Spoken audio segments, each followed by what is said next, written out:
Well, thank you, everybody. I hope you can hear me. A thumbs up from someone would be good. Thank you, Larry. So obviously I'd like to apologise for the delay in getting myself into this live broadcast. So welcome to any of our beautiful community watching this live stream. And at this stage, I'd like to ask you, Pene, would you be happy to open our meeting, please? Ka pai. E te atua whakatūwhera tia mai e koe, kia mātou e tēnei hui, na huari o te tika, o te ora, o te pono, o te maramatanga a mātou. Koe, I whakamoimiti, e whakakroria, ki tu ingoa tapu. Amen. Thank you very much, Pene, for that. And as we move into it, we'll take any apologies. I see apology from Leroy, a co-chair who's a bit unwell at this time, and also one for lateness in attending from Ian Ruru. Is there any others, please? I hear nothing. So we'll continue. Declarations of interest. So I move to, I see none of those. So confirmation of non-confidential minutes. Can I have a move of the minutes, please? Thank you, Larry. Seconder of that. Thank you, Pene. So, okay, anything arising from the minutes, please?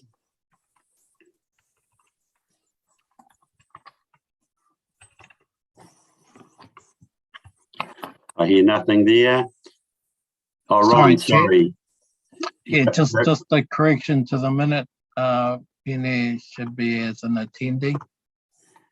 Sorry, who was, sorry? Pene. Right. Thank you for that. Can I move to the action sheet? So we're now on to page 8. The action sheet. Anything arising from the action sheet, please? I hear nothing or see nothing there. Sorry, Mr. Chair. Yes, go Ron. This is all a bit new for me and everybody. A bit slow getting my hand up here. So I think we're due a report regarding Karakia. Right, so can I move to you, Dave? Mr. Wilson, please, can you help us? So thank you through the chair. We have been looking at the Tangata Whenua reference group, which has been as an agenda item on this paper, and we were proposing for it to be covered as part of that conversation there. The panel had, the WMC has already made it. We put the paper to you late last year around membership on the WMC, and you had made your decision on that back in December. This is more around the Tangata Whenua reference group as part of that. Ron, do you happy with that? Kapai, thank you. I think it's worth just clarifying the action sheet to that determination, because it does read that we're having another paper for this meeting on that. Yeah, happy to close that off, Councillor Dowsing. Can I just ask a question? Sure. Sorry, just for information, you're very small on my screen, so just jump in on me if I miss the hand. Thank you, Kerry. Okay. So I just wanted, I guess it's a broad question in line with where we plugged in these extra meetings, etc. And I sent an email to yourself and Leroy and Dave just regarding how this work stream will connect or could connect with the questions around water availability and allocation, and right. If that's something for the action sheet or if it's something for the group to consider whether it should be connected, but because there's not really anywhere else to ask this, asking it there. Fair enough question. Does anyone else want to add or to this conversation with Kerry? Any comment, Dave, you'd like to make? One of the things we're proposing for that March meeting is setting out what are the topics that you want to discuss at those extra meetings and what are the ways that you want to engage, because we were talking about those being workshops that we would discuss matters in detail where we would not necessarily have decision reports coming up to you, but it would be where you would be able to hear information and present those things.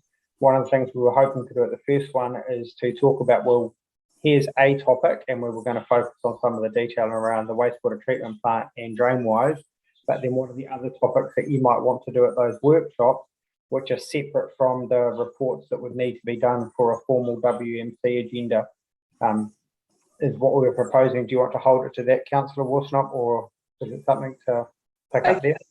Yeah, it's just that's all good information. I think even I'm not sure what defines something that belongs in an action sheet, but just having that line of sight probably so that we can keep track of how we're fitting those pieces together. Otherwise, I know it's real easy for things to drop off the radar in terms of what we said we were going to do last time. Thank you. That would be good. Appreciate it. Thank you. Councillor Dowsing. Thank you. Yeah, just on that note, and really around those future meetings, I really didn't want to have meetings for the sake of meetings, as I mentioned, but so those meetings for me really need to be future focused, not really monitoring. So for me, drain-wise and wastewater treatment plant updates are not reasons for an additional meeting. Whereas we've got council has a large work stream planned around freshwater allocation and where our AUD fits into that is more of interest to me for future meetings. So what quantity of water we have, what does the makeup of crop types in our within range of our wastewater treatment plant look like, what does the quantum of piping look like to get it to those locations, how many pump stations are required. All of those kind of things are in the theoretical, not in the desktop exercise, not in a detailed planning stage, but those kind of things are what I think we can contribute to the to council's other plans. We've got some insight to these projects that the rest of council don't have because they haven't been along the journey with us. And so from understanding the possible point of view, we have a slightly broader knowledge. And so whether the wetlands need it or whether we pump direct to sites of certain types and that kind of thing, the knowledge is held here. Fair comment, I agree, and it's clearly about the future and the ultimate potential of the use and what it could look like, what it could be, rather than more surrounding the status quo and step-for-step process. Is that fair comment? Councillor Foster, Larry. No, I'd just like to agree because we've been talking AUD for so long now and we haven't really had any progress whatsoever.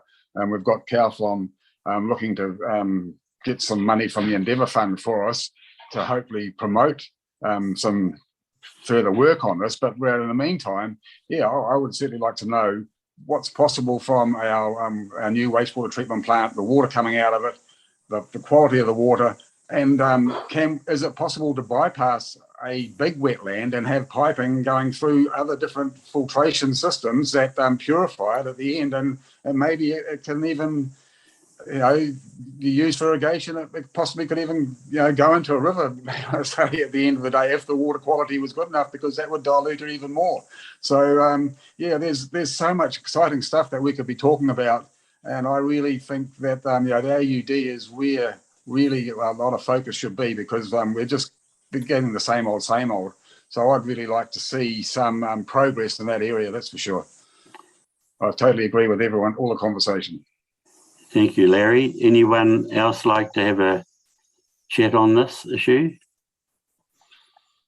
I see no hands. So, okay, it looks like we are up to reports of the Chief Executive and staff for decision 9. So we go to page 10. Page 10, sorry, I'm just working two things here. Dave, would you like to open this up, please? Through you, Chair, this is something, and I'll pass to you, Ian, to talk about in a bit more detail. this is something that came out of the consent conditions for the wet weather overflows and dry weather overflows consent that council has been granted. And this is where we talked about this last year around, as part of the consent conditions was a Tangata Whenua reference group, which was to be able to keep up with how we were implementing DrainWise. It was to provide recommendations to the WMC. It was also to critique the performance of council when it comes to the implementation of DrainWise. Given that it's a 10-year program, you don't want to wait to the end of the 10 years to say whether or not it's doing enough. So part of the point of the Tangata Whenua reference group is to keep council accountable, for council to also have a watchdog to WMC, for want of a better term, to say, this is what they're doing. Yes, we agree that they've put enough effort into this, or no, they haven't put enough. So it's the independent group to give you advice on that. We've talked with the Kiwa group, and we've obviously talked with WMC last year around this, that we think this is something that the Kiwa group would be useful and is across the issues and able to give that technical expertise to WMC. But Ian, I'll let you, is there anything else you want to add into there? Kia ora, David. Kia ora, Terry, and kia ora, team. Good to see you all. Sorry, I'm a bit late. Just been working on some drinking water issues, so they're all tied together. Just following on from David. He's explained well the new resource consents, and it seems logical and practical and pragmatic that the expertise that sits within the Kiwa group and the WMC transposes over to the new consents. That accountability, the key thing. When the resource consent went through, having that watchdog, those extra sets of eyes and input, really positive, constructive input into how that consent condition tracks along over time. So and also the whole point about bringing new people in too. Just that understanding the history of where we've got to, and bringing new people on, new views. Like I just caught that tail end of that last conversation about sometimes you have to think outside the box. Sometimes you get sort of stuck on one railway track, and you got to think, oh gee, maybe we've got to change things up a bit. So I think it's a logical progression to have the expertise transposing over to the other consent. So happy to take any questions. So I see a couple of hands up. Ian, no doubt they're going to come. So Larry, we'll go to you first, please. Yep. Okay. Yeah. Thanks, Terry. Yeah. Look, I'd like to move this paper, and I would like to congratulate the Kiwa group on their great work that they've done up till now. We need the experience that the Kiwa group provides. There's so much history there as well with the original wastewater treatment plant. So it's the obvious. So why would we want to change that? The Kiwa group, they're there. They've got the expertise. They've got the quality of people that we need. And if they want to bring on more people, so I'm really happy to move this paper. Thank you, Larry. Kerry, Councillor Worsnop, your hand's up. Yeah. So my question was just around, I know in previous meetings we've discussed the membership of the Kiwa group and how that was going to be worked on with between you guys. My question is just, is it easy enough to adjust the membership? Does it allow for secondment and things like that into probably what is an area where you might have someone come back to the region who probably wasn't here before, and you're like, oh, you're a great resource, we want to plug you in here. Does the way that this is set up allow for that?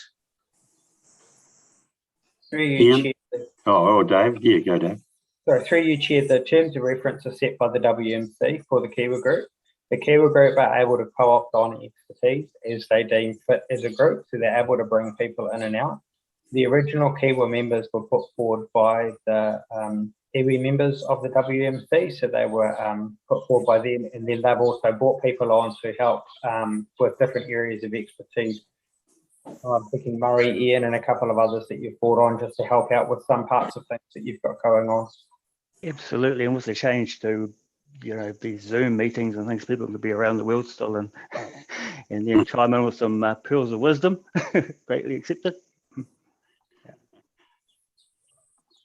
So Pene, I see your hand up. Thank you, Terry. Yes, Kerry, it is easier to accept different skilled people, as you say, into another body than it is into the WMC with its strict terms of reference. And I think there is the opportunity to always be able to review who should participate at that operation level. Thank you. Yeah, thank you. Any other comment around there, Kerry? Did you have your hand up again? No, I was just saying that's it's heartening because it's likely to be a dynamic environment. Things are not going to stay static for 10 years. New things are going to be learned. So yeah, I think that's cool. Yeah. So we have a mover and Larry Foster for this. Do we have someone to second it, please? Thank you, Kerry. So all in favour, just please raise your hand and we get the drift of what's going on there. Thank you. Thank you, Ron. Okay, so done. Moved. No contrary minded, sorry. So we go to page 12, is it? Reports of wastewater treatment plant upgrade and update, and this is pretty exciting stuff. Dave, you want to open this up or pass it to someone else? I'll quickly pass to the team that are there. John, are you online now? Oh, yeah, cool. John is online. So John will walk you through the presentation, but just want to say things are really working along down there at the wastewater treatment plant. Really proud of the team for what they've been doing down there, and our crew have very much been tuning through the build far quicker than what we were even hoping they would. So really pleased with their progress down there on site. But I'll let John talk through the presentation there. Do you want to share that screen, John, and put that presentation up? Yep, got it. All right, I'll just share my screen.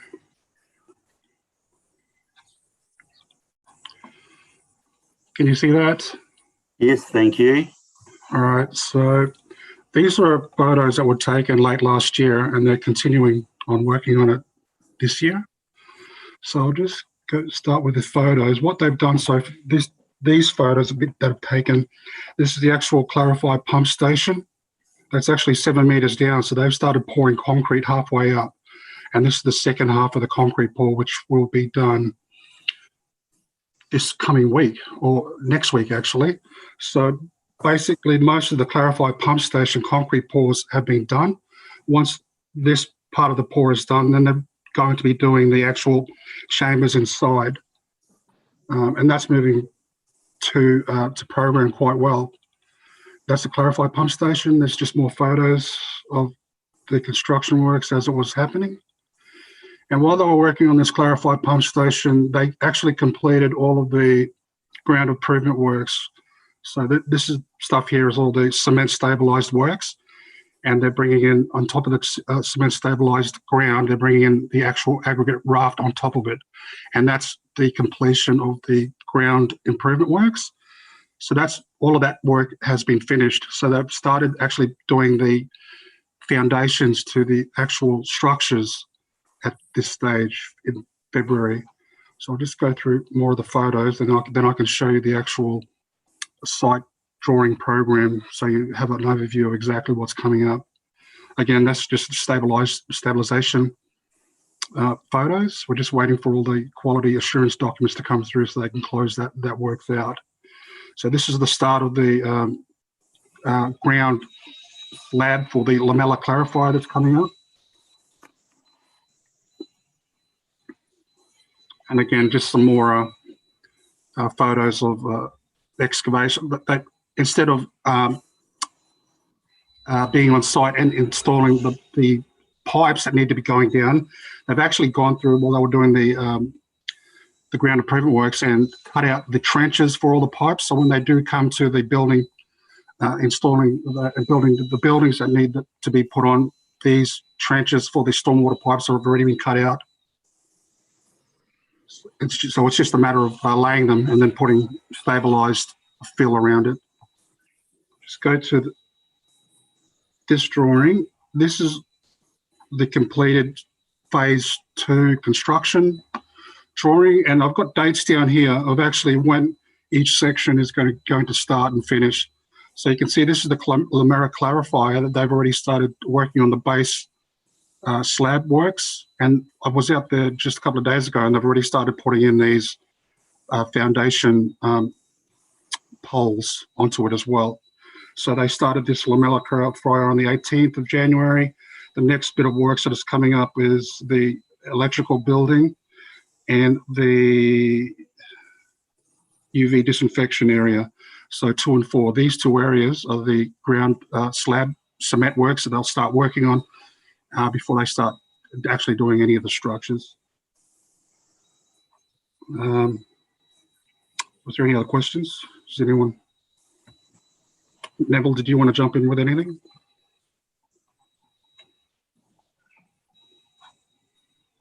Tony, how deep is the deepest dig down with this project?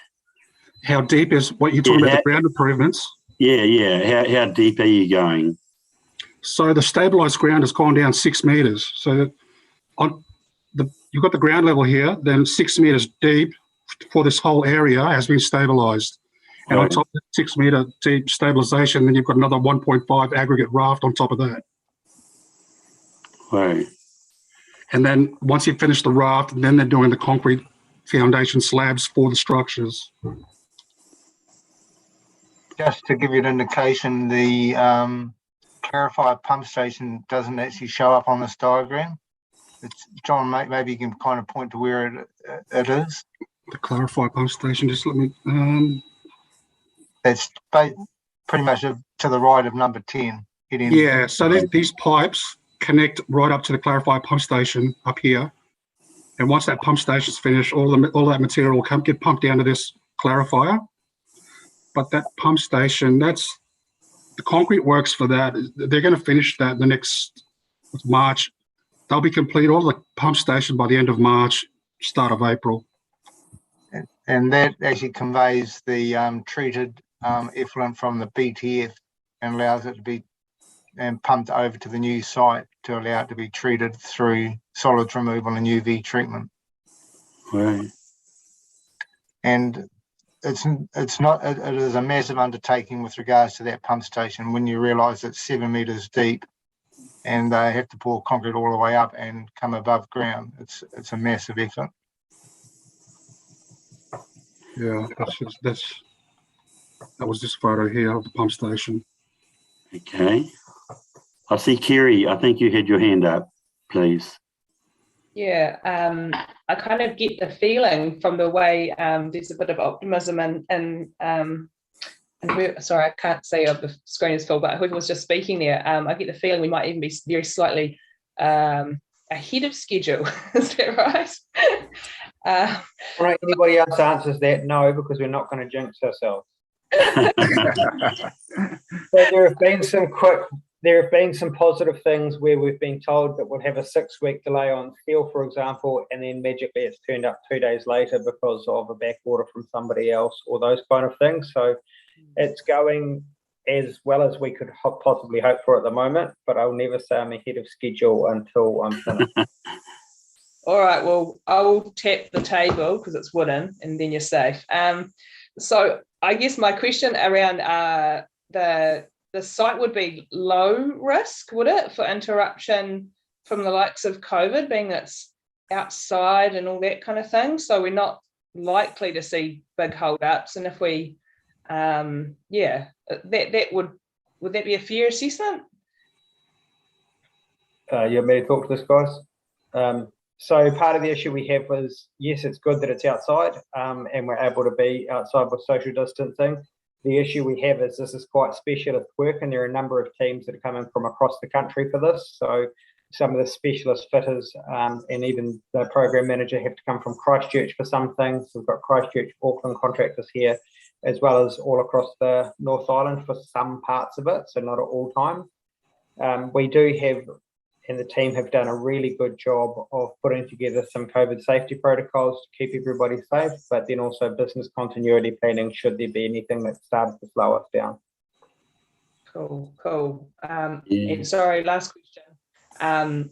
do we have the tenders for biosolids wrapped up, or are they still floating around somewhere?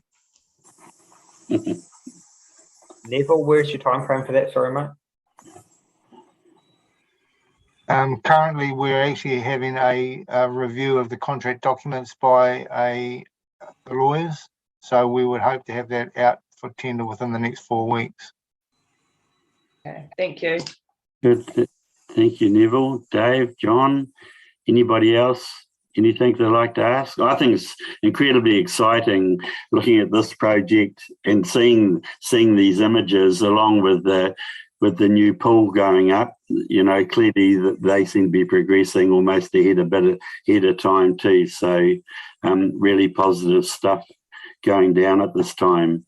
So any other questions of Dave, Neville, team, John? Happy? Okay. Yep. Well, thank you for that. Great. It'd be nice to get down there and physically see it in the future when everything allows us the opportunity to.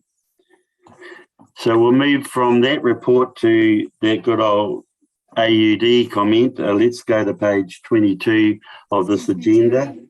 Sorry. Can I just quickly interrupt you, Chair? Just want to thank John. This is his last meeting with the WMC. Oh. He's been seconded over from Roding and he's moving back to Roding. We need him over there at the moment. So just we can just want to acknowledge that for the committee that we have got Ben taking over, but this is John's last WMC meeting. Just so you're aware of that. No, thank you very much. Thank you, John. And we note that in the minutes. Appreciate your input. Excuse me, Terry, we need Sure. a mover and a seconder. Thank you. I do too. Sorry, this is quite weird. But well, no doubt I'll get used to it. So can someone, I'm happy to move the paper, and I see Kerry has already got her hand up ahead of Larry. So thank you, Kerry, for seconding that. All in favour? Aye. Great. Contrary? Carried. Thank you. Thank you, Heather. Can we please now go to page 22? And I'll again move to you, David. You want to open up this conversation, please? Apologies, just getting my laptop there. This is just a quick update on where we're sitting with the AUD. As you can see, we've had a meeting with Cawthorn around their Endeavour application. So we're just finalising the details of that once it comes back from being submitted. And the thing that I want to focus on, if that's all right, is we're just working through the mortuary waste Wisconsin mound at Tarihiru. We've had a couple of meetings with the Kiwa group to look at the siting within Tarihiru Cemetery, and we met with them yesterday. And just before we finalise exactly where it's going to be, we're just going to do a little bit more information back. And part of that's around where within Tarihiru from an operational perspective, but then also from a where it can be sited from tikanga point of view, for people to be able to visually look at it, ease of access, all of those things. So we've just got a bit more information to go back between the Kiwa group and ourselves, and then we'll be able to show exactly where we're looking to put it as part of that. Thank you. Ian, do you want to make a comment, please? Oh, yes, thank you, through you. You just to reiterate what David's saying, yeah, I think it's just really important that everyone has all the information so we can make it, really confident sort of move forward. So it's just a little piece of information. It's a feedback loop, just to bring members that might have missed a meeting or two ago. So yeah, we're confident it'll be coming through really quickly. Thank you. Any? Oh, Kerry, I see your hand up. Thank you. Okay. I seem to be like a serial question person. Just my question was around the adjustment in size. Is this from the original proposal or from the proposals that we would have seen most recently? Just it's not very clear from the points 5 on page 23 of 27. So through you, Chair, that was from a comment from the cemetery's operations staff who had seen the original very first version of it, and then it's around the final version once we'd had it peer reviewed and we talked about volume. it had come up in size for where it was going to be behind the crematorium there. And they had some concerns around the implications of that on the operations for Tarahiru Cemetery and the staff there. So it's nothing different from the last proposal that you saw late last year. I think it was November, December meeting where we presented the designs and layout. That is the design that they hadn't seen that version. So it's a change there. Cool. Thank you.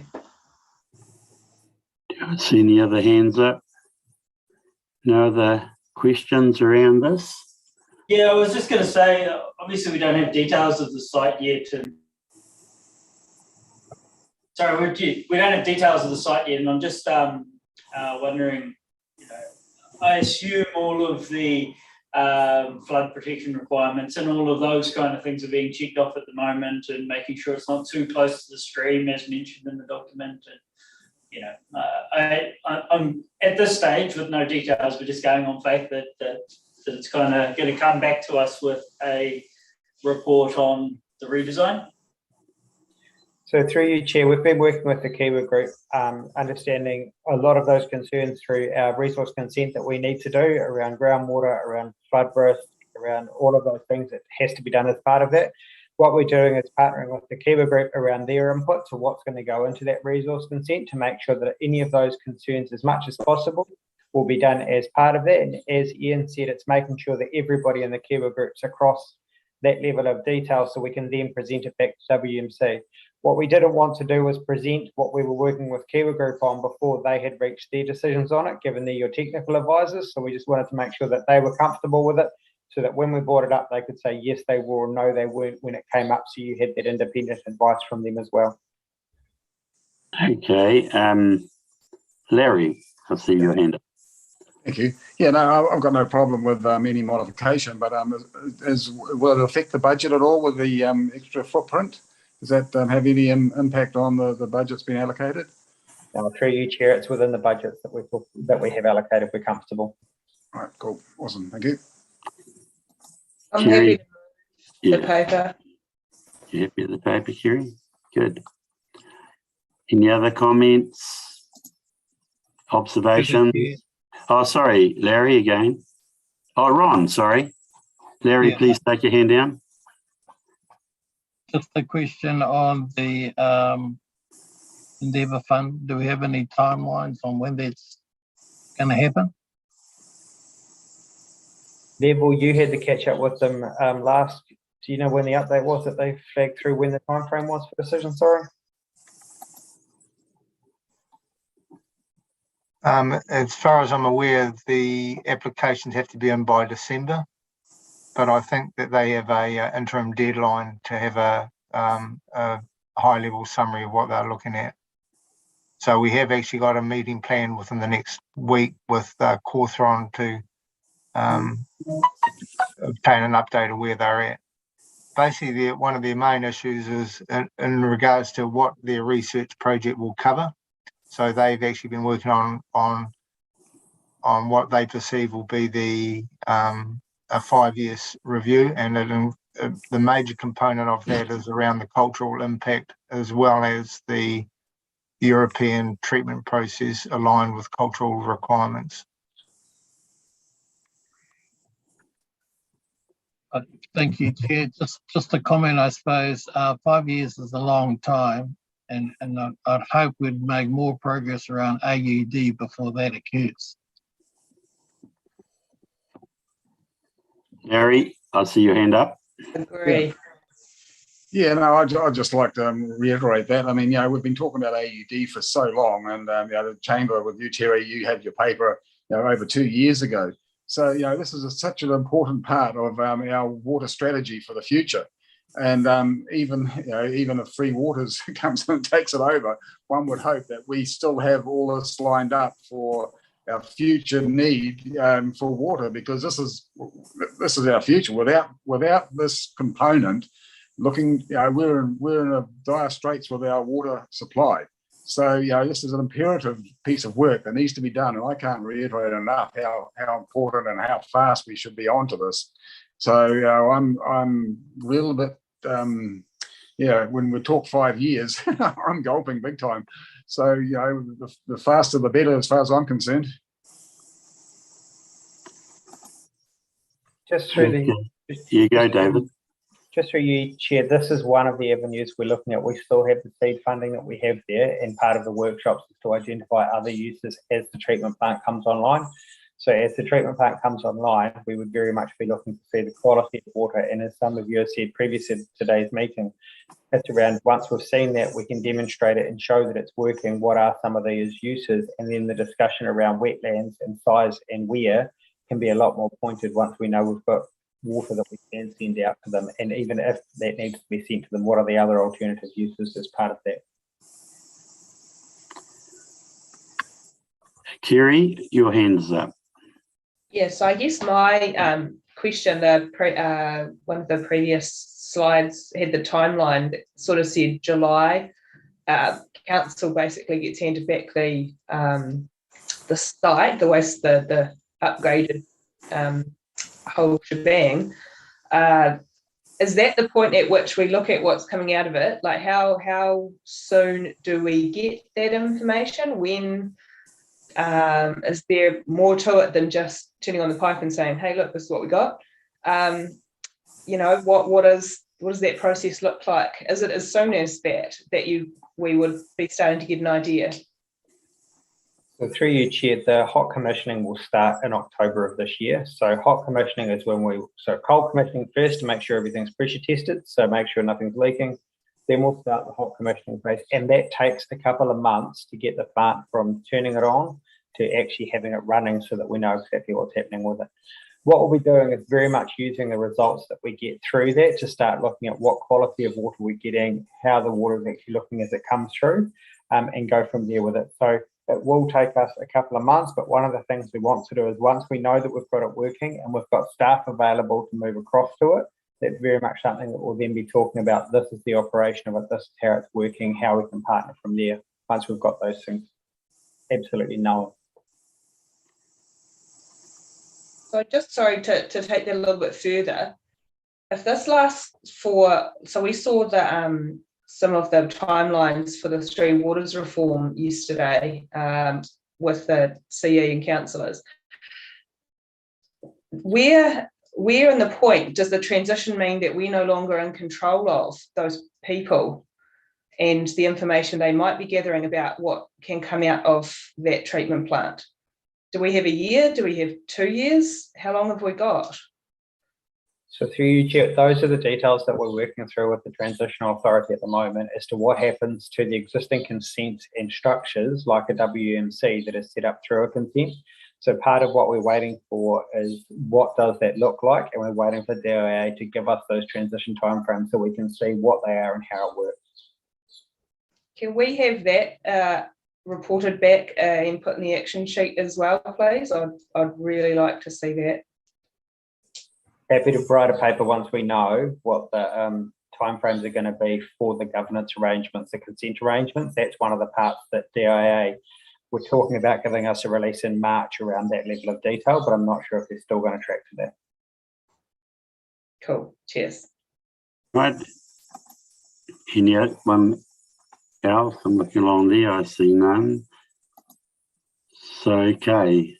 So we need to move this paper. I'm happy to move this. Does someone want to second receipt of this? Thank you, Larry. All in favour? A few hands up there. Yes. Thank you. Moved. So that brings us to the end of this open public meeting. We're going to take a 2-minute break and be back in 2 minutes for the next agenda. Thank you. Thank you, Heather.